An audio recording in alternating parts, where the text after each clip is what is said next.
ప్రతిపక్షాలపై కక్ష సాధింపులు పక్కన పెట్టి ప్రజా సంక్షేమం అభివృద్ధిపై దృష్టి పెట్టాలని కొత్తపేట మాజీ ఎమ్మెల్యే చిల్ర జగ్గిరెడ్డి తెలుగుదేశం పార్టీ ప్రభుత్వానికి సూచించారు.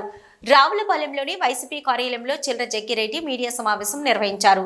చంద్రబాబు ప్రభుత్వం పైకి చెప్పేది ఒకటి, లోపల చేసేది ఒకటని, ఉచిత ఇసుక పేరుతో నియోజకవర్గంలో టీడీపీ నాయకులు దోపిడీలు పెరిగిపోయాయని అన్నారు.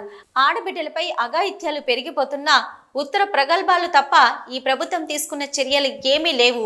రైతు భరోసా, రైతులకు రబీ సీజన్ ధాన్యం డబ్బులు, తల్లికి వందనం, నిరుద్యోగ భృతి, 20 లక్షల ఉద్యోగాలు, ఉచిత సిలిండర్లు, మహిళలకు 1500, ఉచిత బస్సు ప్రయాణం తదితర పథకాలు ఇవన్నీ ఎప్పుడిస్తారో తేదీ సమయం చెప్పి చేసే దమ్ము టీడీపీకి ఉందా అని ప్రశ్నించారు. కూటమి ప్రభుత్వం ఏర్పడి 10 నెలలు గడుస్తున్నా ముఖ్యంగా రైతు సోదరులు అదేవిధంగా ఉన్నట్లు ప్రజానీకం అంతా కూడా మరి ఇబ్బందులు పడుతున్నారు.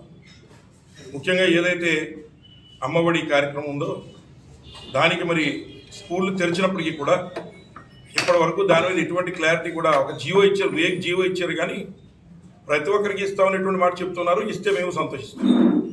కానీ మళ్ళీ అందులో కోతలు పెట్టి తల్లిని మోసం చేయొద్దని చెప్పి చంద్రబాబు నాయుడు గారిని కోరుతున్నారు.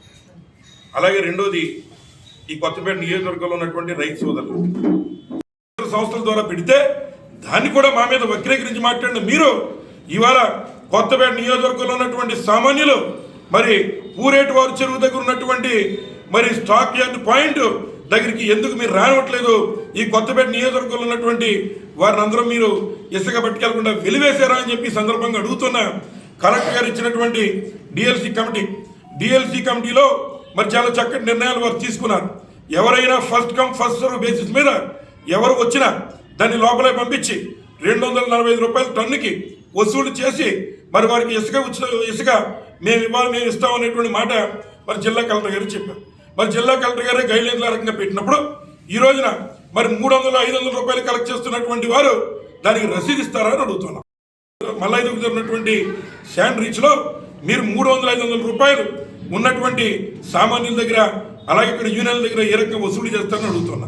రెండో పాయింట్, ఏదైతే రావులపాడు మరి పూరేటి వారి చెరువు దగ్గర ఉన్నటువంటి స్టాక్ని కేవలం అది తెలుగుదేశం పార్టీ లేదా కూటమి నాయకులకి మరి వారు దాన్ని మొత్తం తీసుకుని వారి సొంత ఆఫీసుల్లో వాళ్ళు అక్కడ బ్రోకర్లుగా పెట్టి అక్కడ ఎవరు కూడా కొత్తపేట నియోజకవర్గంలో ఎవరు కూడా దాని దరిదాపులకు రావడానికి వీల్లేదని మొత్తం కూడా మార్కెట్ బల్డ్ అంటే ఇక్కడి నుంచి విశాఖపట్నం ఇసుకను తరలించే కార్యక్రమం, అలాగే అమరావతి పేరు చెప్పి మరి విజయవాడ పంపిస్తున్నాం, ఇది గవర్నమెంట్ అనేటువంటి మాట చెబుతూ అక్కడ ఎవరికి మరి ఇసుక ఇవ్వకుండా మరి బయట 10,000 రూపాయలు కట్టిన బండిని మాత్రమే లోపల పంపించే కార్యక్రమం చేస్తున్నారు.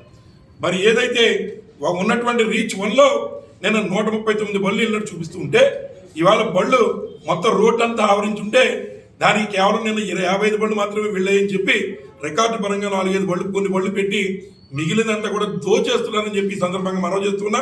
మరి ఏదైతే కలెక్టర్ గారు ఇచ్చిన గైడ్ లైన్స్ ఫాలో అవడం విఫలమవుతున్నారో అక్కడ ఉన్నటువంటి సిబ్బంది అలాగే పోలీస్ డిపార్ట్మెంట్ వారు కూడా నేషనల్ హైవే మీద బండ్లు ఆపకూడదు, అట్లానే నేషనల్ హైవే మీద ఆపుతున్నారు.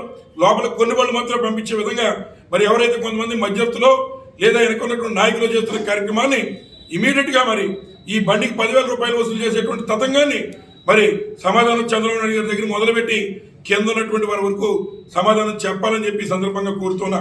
అలాగే అఫీషియల్గా విఆర్ఓస్ ఇచ్చింది.